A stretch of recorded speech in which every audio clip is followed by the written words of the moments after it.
నిన్న పాకిస్తాన్లో జరిగిన ఒక బహిరంగ సభలో పాకిస్తాన్ ప్రధానమంత్రి శ్రీ షహబాజ్ షరీఫ్ గారు ఒక వ్యాఖ్య చేశారు.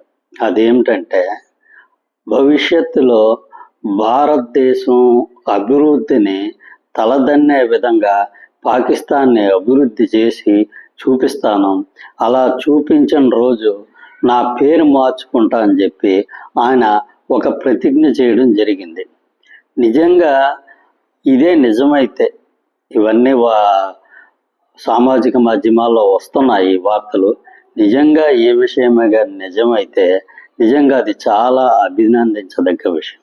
ఎందుకంటే ఈరోజు భారతదేశంతో అభివృద్ధిలోని పోటీ పడడం అనేది నిజంగా పాకిస్తాన్ ప్రజలకి, పాకిస్తాన్ సమాజానికి అది ఎంతో శుభసూచకమో, అదేవిధంగా భారతదేశానికి కూడా అది ఎంతో మేలు చేస్తుంది.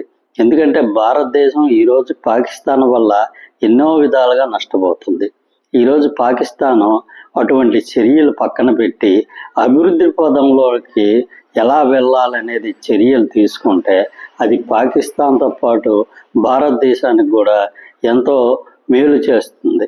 కాబట్టి షహబాజ్ షరీఫ్ గారు ఆయన చెప్పిన మాట మీద నిలబడి పాకిస్తాన్ అభివృద్ధి పదంలో నడుపుతారని ఆశిద్దాం.